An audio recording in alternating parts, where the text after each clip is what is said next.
Hello students, हमारे बोसरा top study channel में स्वागत है। आज हमारा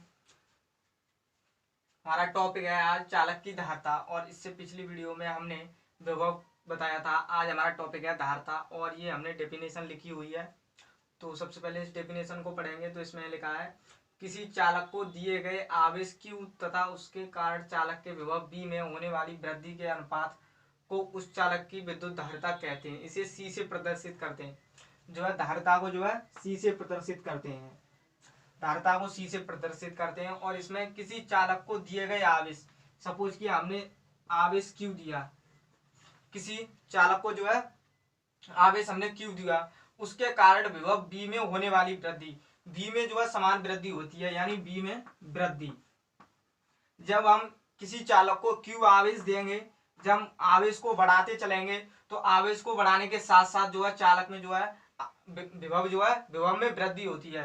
यानी किसी को Q आवेश देने पर विभव में वृद्धि होती है, यानी वृद्धि होती है। और इसी प्रकार से वृद्धि होगी तो इसे हम प्रोपोर्शनल साइन से इस प्रकार दिखा सकते हैं, क्योंकि इसमें जो है समान कंडीशन है। अगर इसमें Q इंक्रीज होगा तो B भी इंक्रीज होगा। अगर इस प्रकार देखें, अगर Q डिक्रीज होगा और B भी इसमें डिक्रीज होगा, इस प्रकार से।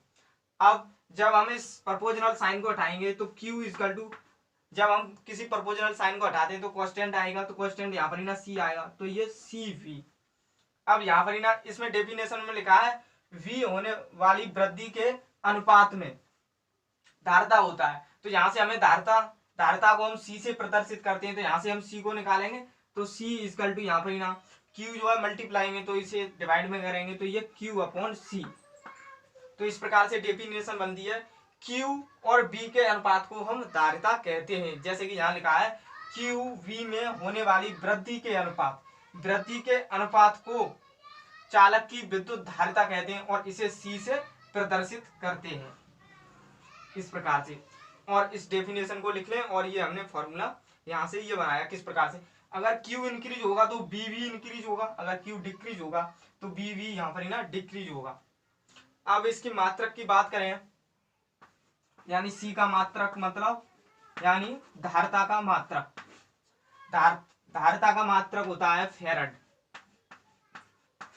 और इसे F से प्रदर्शित करते हैं, अगर हम एक और धारिता के मात्रक यहां से फाइंड कर सकते हैं किस प्रकार, Q का जो है कूलाम होता है, तो कूलाम प्रति, B का वोल्ट, तो वोल्ट, यानी कूलाम प्रति वोल्ट। इस प्रकार से इसे लिखना चाहें तो इस प्रकार से इंग्लिश में लिख सकते हैं, कूलाम प्रति वोल्ट। और इसे SI के दो मात्रक है, फर्स्ट ये है और सेकंड ये है, यानी फैराड और कूलाम प्रति वोल्ट। अब ये हमने मात्रक फाइंड किया और इसका हम विमीय सूत्र बताएंगे। यहाँ पर ही ना हमारा फॉर्मूला था C equal to Q upon V। अब हमें C की विमा निकालने के लिए हमें Q की विमा और B की विमा पता होना चाहिए। तो यहाँ लिखेंगे Q की विमा और B की विमा।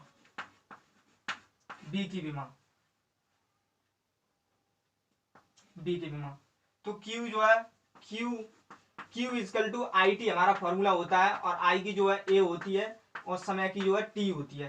तो इसकी जो है AT हो जाएगी, तो यहाँ लिख देंगे AT। B की विमा फाइंड करनी है तो इसके लिए हमें B का सूत्र चाहिए। तो B का जो है हमारा सूत्र होता है, इसमें संबंध होता है W बराबर BQ, और हमें जो है इसमें B की विमा चाहिए। तो यहाँ से पहले W निकालेंगे तो यहाँ W अपॉन Q हो जाएगा, और W की विमा जो है ML2T माइनस 2 अपॉन में, और इसे ब्रैकेट से बंद करते हैं, और Q की जो है AT होती है, Q की AT। अब इसको यहाँ पर ही ना रखेंगे, इसको यहाँ रखेंगे V की जगह, V की जो है विमा जी है, तो यहाँ पर ही ना लिखाएंगे हम ML2T माइनस 2, और ये डिवाइड में आएगी तो ये पलट जाएगी, तो ये ऊपर इस प्रकार से डिवाइड में हो जाएगी। अब इसे इधर सॉल्व करें तो इसको ये हो जाएगी A स्क्वायर और T स्क्वायर अपॉन में, और ये Ml2T-2 Ml2T-2। अब इसे आगे सॉल्व करें तो इस m को ले जाएंगे तो m इनवर्स हो जाएगा, l को ऊपर ले जाएंगे तो l-2 हो जाएगा, फिर t को ले जाएंगे T-2 ऊपर जाएगा तो ये पॉजिटिव हो जाएगा तो ये T4 हो जाएगा, और ये लास्ट में A2। तो इस प्रकार से हमने C की विमा फाइंड कीजिए, M-1 T-2 T4 A2। इस प्रकार से इसमें दो फॉर्मूले यूज है, Q इक्वल टू IT और W इक्वल टू BQ। तो यहाँ से हमने ये इसकी विमा निकाली और यहाँ से V की, और यहाँ पर हमने ये पुट करके और ये मैथमेटिकल सॉल्व करके हमारी ये C की विमा ये हमें फाइंड हुई। तो ये हमने धारता कंप्लीट किया। धारता क्या होता है? तो ये धारता जो है, जैसे हमने बताया था, जब हम किसी चालक में आवेश को बढ़ाएंगे तो उसमें जो है विभव बढ़ेगा, अगर आवेश को घटाएंगे तो यानी विभव घटेगा, यानी इंक्रीज, आवेश को इंक्रीज करेंगे तो बी भी इंक्रीज और क्यू को डिक्रीज करेंगे तो बी भी डिक्रीज होगा। नेक्स्ट टॉपिक है विलगित गोलीय चालक की धारता। अब ये धारता से संबंधित ये हमारा टॉपिक है, विलगित गोलीय चालक की धारता हमें फाइंड करनी है। तो सबसे पहले हमें गोलीय चालक बनाएंगे। तो गोलीय चालक सबसे पहले हमें इस प्रकार से गोला बनाएंगे, इस प्रकार से। तो गोलीय चालक के लिए हमने ये गोला बनाया और ये गोलीय चालक है तो इस पर आवेश है, इसको हम आवेश को प्लस क्यू से शो करेंगे, ये प्लस चार्ज है, ये इसे हम क्यू से प्रदर्शित करेंगे, ठीक। और यहाँ हम एक पॉइंट मानेंगे O, और इस पॉइंट से इस परिधि तक की दूरी हमने कैपिटल R। अब हम इसकी डेफिनेशन लिख सकते हैं यहाँ पर ही ना, माना R त्रिज्या, ये R त्रिज्या है तो यहाँ से हम इसी से डेफिनेशन बनाएंगे। तो माना R त्रिज्या के गोलीय चालक को Q आवेश, यहाँ पर ही ना हम Q आवेश देने पर उसके पृष्ठ पर B विभव, V जो है विभव उत्पन्न होगा। तो ये डेफिनेशन किस प्रकार से लिखी है हमने, माना R त्रिज्या का कोई गोलीय चालक है, R त्रिज्या का कोई गोलीय चालक है को Q आवेश देने पर उसके पृष्ठ पर, यानी जो सर्किल है इसके पृष्ठ पर विभव B उत्पन्न होगा। हमने जो है पिछली वीडियो में फॉर्मूला फाइंड किया था, Q equal to CV find किया था ये फॉर्मूला, और यहाँ से हम B निकालेंगे तो B इक्वल टू Q/C हो जाएगा। ये C जो है मल्टीप्लाई में तो ये डिवाइड में हो जाएगा, तो इसे हम समीकरण 1 मानेंगे। और इसी प्रकार हमने जो है B इक्वल टू हमारा फॉर्मूला होता है KQ/R, ये यहाँ पर ही ना पॉइंट P मानेंगे। तो यहाँ पर ही ना हमें विभव फाइंड करना है, तो हमारा विभव होगा KQ/R। तो इसको हम समीकरण 2 देंगे, तो यहाँ पर ही ना समीकरण 1 व 2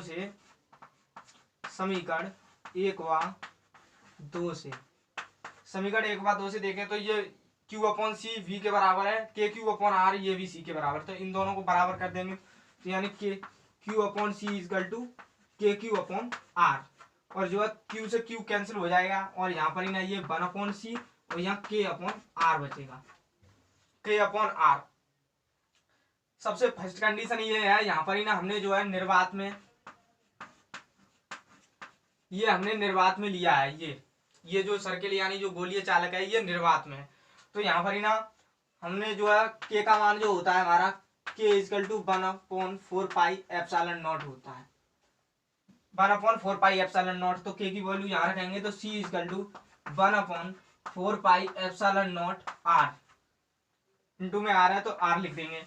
अब यहाँ पर हम C इक्वल टू फाइंड करेंगे तो इन दोनों संख्याओं को पलट देंगे तो C इक्वल टू हमारा आ जाएगा 4πε0R, 4πε0R। तो यहाँ पर ही ना जो है ε0 क्यों लिया है हमने, ε0 लिया है निर्वात में है हम, इसीलिए सबसे हमने फर्स्ट कंडीशन में ये जो सर्किल है गोलीय चालक ये हमने निर्वात में लिया है। अब हम इस गोलीय चालक को किसी माध्यम में लेंगे तब तो इसको रफ कर देते हैं यहाँ से।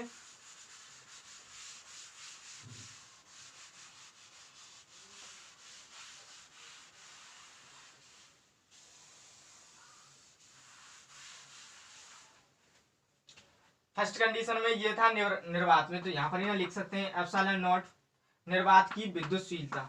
एप्सिलॉन नॉट जो है निर्वात की विद्युतशीलता, विद्युतशीलता, निर्वात की विद्युतशीलता। आर तो त्रिज्या है, यहाँ आर त्रिज्या, आर त्रिज्या है, सी जो है धारिता है, सी जो है धारिता। तो सबसे पहले फर्स्ट कंडीशन में हमने जो है ये गोलीय चालक निर्वात में लिया था। अब इसको हम सेकंड कंडीशन में किसी माध्यम में लेंगे, किसी माध्यम में। तो जब हम इसे किसी माध्यम में लेंगे तो C इजकल टू हमारा फॉर्मूला आएगा C equal to 4 pi epsilon m. Epsilon m क्यों आएगा, माध्यम के लिए m लगाएंगे और यहाँ पर ही ना r है तो r लगा देंगे। इस प्रकार से माध्यम के लिए ये फॉर्मूला यूज होगा C equal to 4 pi epsilon m r।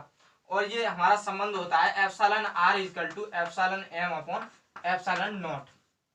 इस प्रकार से ये संबंध होता है। यहाँ पर ही ना हमने बताया था एप्सिलॉन नॉट तो निर्वात की विद्युतशीलता होती है, फिर एप्सिलॉन m माध्यम की विद्युतशीलता, माध्यम की विद्युतशीलता, माध्यम की विद्युतशीलता। अब जो है एप्सिलॉन r निरपेक्ष की विद्युतशीलता, निरपेक्ष की विद्युतशीलता, विद्युतशीलता।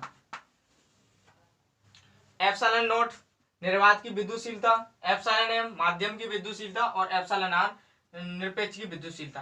तो यहाँ से हम एप्सिलॉन एम पुट करने के लिए यहाँ से एप्सिलॉन एम निकालेंगे। तो यहाँ से एप्सिलॉन एम निकालने के लिए हम कैंची का गुणा करेंगे तो ये एप्सिलॉन नॉट आर हो जाएगा, epsilon naught into epsilon r. तो इसे हम मानेंगे समीकरण 1। तो यहाँ पर ही ना हम समीकरण 1 से क्या करेंगे, एप्सिलॉन एम की जगह epsilon naught into epsilon r put करेंगे। तो C equal to 4 pi epsilon naught into epsilon r और आर। और यहाँ पर ही ना हम इस प्रकार का फॉर्मूला बनाएंगे 4 पाई एप्सिलॉन नॉट आर। तो आर को इधर लाएंगे, C equal to 4 pi epsilon naught r और इस एप्सिलॉन आर को मल्टीप्लाई में तो किधर भी लिख सकते हैं, तो इसको एक साइड में लिख देंगे। और 4 pi epsilon naught r equal to C है, तो यहाँ पर ही ना हम C है यहाँ पर ही ना। तो यहाँ पर ही ना क्या करेंगे, जब हम अब जो है C एक जैसी आ जाएंगे तो हम क्या करेंगे, जो है C जो है निर्वात की विद्युतशीलता के लिए हमने C लिया, तो यहाँ पर ही हम क्या करेंगे C डैश कर लेंगे इसको, या C1 भी कर सकते हैं। तो C डैश जो है ये धारिता जो है निर्वात में निकाली थी धारिता। अब जो है C डैश जो है माध्यम में धारिता निकाली है, यहाँ लिख देते हैं C निर्वात में धारिता, निर्वात में धारिता, C निर्वात में धारिता और C डैश माध्यम में धारिता, C डैश जो है माध्यम में धारिता है। तो यहाँ पर ही ना C पुट करेंगे और ये R। तो ये संबंध आया C dash equal to CR। अगर हम इसको लिखना चाहें तो त्रिज्या में संबंध देखें तो R equal to C dash upon C, इस प्रकार का संबंध है। और यहाँ पर ही ना हमने बताया R जो है त्रिज्या है, C डैश जो है माध्यम की धारिता है और C जो है निर्वात में धारिता। तो ये हुई डेरिवेशन कंप्लीट। ये हमारा टॉपिक था विलगित गोलीय चालक की धारिता। तो विलगित गोलीय चालक की धारिता क्या होती है, तो ये हमने निकाला था R equal to C dash upon C, ये हमने संबंध निकाला और ये हमारा ये फॉर्मूला लर्न करें। तो इसमें क्या किया, सबसे पहले हमने सर्किल बनाया, सर्किल बनाने के बाद इसकी जो है रेडियस त्रिज्या जो है R ली। और ये सबसे पहले फर्स्ट कंडीशन में हमने ये निर्वात में लिया था, निर्वात में फर्स्ट कंडीशन में निर्वात में। जब हम निर्वात में लेंगे तो C निर्वात में धारिता होगी, फिर माध्यम में लेंगे तो माध्यम में निर्वात की धारिता। तो इसी प्रकार है एप्सिलॉन नॉट निर्वात की विद्युतशीलता और माध्यम की विद्युतशीलता, एप्सिलॉन आर है निरपेक्ष की विद्युतशीलता। तो इस प्रकार से ये डेरिवेशन कंप्लीट हुई। और कोई डाउट हो तो कमेंट बॉक्स में बताएं, और जो कुछ भी डाउट हो कमेंट बॉक्स में जरूर बताएं, उसका रिप्लाई हम करेंगे। तो चैनल पर नए हो तो सब्सक्राइब करें और वीडियो पसंद आई तो लाइक करें और अपने दोस्तों को शेयर करें। थैंक्स।